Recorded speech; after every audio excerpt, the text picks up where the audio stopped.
국내 명품 가구 시장은 너무 작다. 이게 TRDS 팀을 초기에 바라봤던 대부분의 시각이었던 것 같아요. 실제로 국내 시장이 유럽이나 미국 같은 글로벌 시장에 비해서는 매우 초기이고 작아요. 그런데 저는 이 시장이 성장 잠재력이 매우 높다라고 생각을 했고요. 결국은 명품 시장이고 그 명품 시장이 국내에서 성장하는 것과 함께 이 시장도 매우 빠르게 커질 수 있다라고 생각을 했고요. 그럼 이 시장에서 제일 중요한 건 무엇이냐? 이러한 상품들을 국내에 가장 빠르고 안전하게 배송하는 것이 핵심이다 라고 생각을 했습니다. 그리고 우리 팀이 이걸 가장 잘할 수 있는 팀이라고 생각을 했었고요.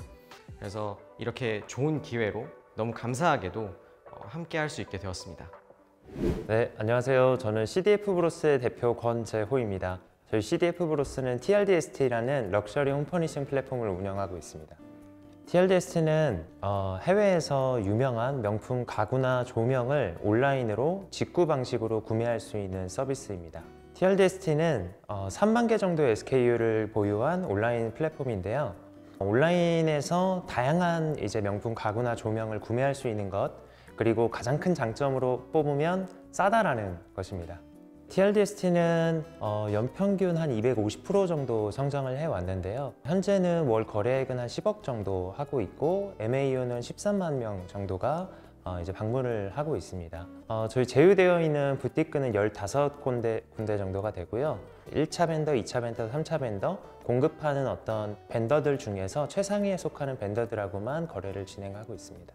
네, 요즘에 인기 있는 제품으로는 USM 할러라고 하는 조립형, 모듈형 가구가 제일 인기가 많고요. 그리고 많은 분들 아실 테지만 루이스 폴센의 판텔라 포터블 이런 제품들이 가장 유명한 것 같습니다. 이 TRDST는 사실 전신이 있습니다. 피봇을 했는데요. CDF 브로스가 2016년에 창업을 했고 16년도, 17년도까지는 인플루언서 커머스 플랫폼을 만들었었습니다. 그래서 최초에는 인플루언서들과 그다음에 브랜드 제품을 연결해서 이제 판매하는 지금의 에이블리나 브랜디 같은 모델을 좀 시도를 했었거든요. 근데 그때도 저희가 직접 제품을 제조하기도 했었습니다. 근데 사실은 그때 매출이 굉장히 잘 났었어요. 그런데 인플루언서들과 수익을 쉐어하는 모델이라든지 또 저희가 직접 재고를 사입해서 판매를 하는 모델이라든지 결국에 저희가 재고 자산 관리, 비용 관리 이런 부분에서 좀 실패를 했기 때문에 마지막에는 좀 재고를 떠안고 좀 빚도 좀 지고 그렇게 좀 진행이 됐었습니다. 그래서 이대로는 좀 사업이 연속성이 없겠다라고 생각을 했고 피봇을 할 때 그때 조금 리서치를 하다가 발견했던 게 구매 대행이라는 모델이 있는데 특히 저희가 리빙 분야에 굉장히 집중을 했었기 때문에 명품 조명분이 온라인에서 구매 대행이 거의 이루어지고 있지 않은 시점이었어요. 그래서 이 조명을 구매 대행을 통해서 판매하면 조금 재고 부담도 없고 빚을 질 일이 없고 그래서 너무 좋을 것 같다 해서 이제 TRDST를 좀 시작을 하게 됐습니다. 저희가 인플루언서 커머스를 할 때 사실은 그때 당시만 해도 화장품을 인플루언서들하고 연결해서 판매하는 게 굉장히 성행하고 있었어요. 그런데 인플루언서를 이렇게 나눠보면 뭐 화장품 쪽도 있고 또 여러 가지 종류가 있지만 리빙 쪽 인플루언서도 되게 특화가 되어 있었거든요. 근데 리빙 쪽 인플루언서한테 어떤 제품을 공급하거나 같이 판매를 하는 모델이 많이 없었기 때문에 리빙 쪽 인플루언서를 저희가 선점할 수 있겠다라고 생각을 했었고 리빙 쪽을 하게 됐습니다. 저는 사실 명품 가구나 조명을 이제 판매하는 플랫폼을 만들어가고 있지만 사실은 제가 이 시장의 소비자는 아니거든요. 개인적으로도 저는 이제 컴퓨터공학과를 나와서 약간 이런 감성적인 것도 굉장히 많이 부족하고 처음에 시작했던 건 사실은 이 명품 조명이라는 게 제대로 판매하고 있는 곳이 없었어요. 굉장히 다 비싸게만 판매하고 있고 온라인에도 이 제품을 온라인으로 잘 소구하고 있는 곳들이 없었기 때문에 이 시장이 비어있다라고 해서 시작을 했었고 명품 조명을 판매하다가 보니까 고객들이 저희한테 오히려 요청을 많이 주셨어요. 내가 이런 조명도 관심이 있고 이런 가구도 관심이 있고 이런 액세서리도 관심이 있다. 그런데 이것을 구매할 수 있는 곳이 없는데 너희를 통해서 구매할 수 있겠느냐 이런 질문을 많이 주셨고 그것이 이어져서 저희가 사업을 확장하게 되는 계기가 됐습니다. 사실 가장 기억에 남는 에피소드는요 코로나 시작했을 때인데요 이번에 이제 투자를 유치하기 전까지 계속 이익을 내면서 운영을 해왔던 회사예요. 아주 크게 빠르게 성장하진 않더라도 조금씩 성장하는 그런 걸 이제 유지해오면서 이제 성장을 해왔는데, 코로나 때 처음으로 마이너스, 그러니까 손해를 봤던 때가 있어요. 그때가 해외에 있던 거래처가 파산을 해가지고 저희가 이제 제품이 해외에 다 묶이거나 혹은 실제로 저희가 돈을 줬지만 제품을 받지 못했던 때도 있습니다. 그때가 가장 기억이 나고, 다만 이게 기억에 남는 이유는 단순히 큰 손해를 봐서가 아니라 그 업체가 파산을 하면서 저희가 요구를 했어요. 저희는 오케이, 너네 파산할 수 있는데 우리가 주문했던 제품 혹은 오더가 브랜드에 들어갔던 것들 우리가 조금이나마 가져올 수 있게 해줘라. 그러면서 저희가 지금 현재 거래하고 있는 부티크들 거래선을 저희가 다 넘겨받을 수가 있게 됐어요. 그래서 사실은 그때를 전후로 해서 사실은 뭐 단기적으로는 손해를 봤지만 지금까지의 모습을 봤을 때는 훨씬 더 이득이 됐던, 전화위복이 됐던 사례가 아닐까 싶습니다. 과거에 어려웠던 순간은 뭐 매번 어려웠던 것 같긴 한데, 사실은 모르겠어요. 저는 요즘이 가장 어렵고 또 재밌는 기간인 것 같아요. CDF 브로스는 16년도에 설립이 된 이후로 계속해서 이제 거의 한 6년 정도 이렇게 해오면서 규모가 크진 않지만 수익을 내는데 굉장히 초점을 맞췄어요. 그런데 최근에 들어서 저희가 작년 말이죠. 그러니까 불과 한 달 전, 한 2달 전에 투자를 유치하게 된 이유가, 이 시장이 사실은 훨씬 더 성장할 것 같은데 저희가 고객들한테 어떤 추가적인 어떤 밸류를 주고 있나라고 생각해 보면 저희는 단순히 유통이었더라고요. 그래서 기존의 어떤 인터넷 땡땡 인터내셔널 같은 그런 무역 상사들이 하는 플레이를 우리가 하고 있었고, 우리는 좀 달라야 될 것 같은데 이 시장에서 무슨 문제를 좀 해결해 보면 좋을 것 같은데 라는 생각을 하게 됐어요.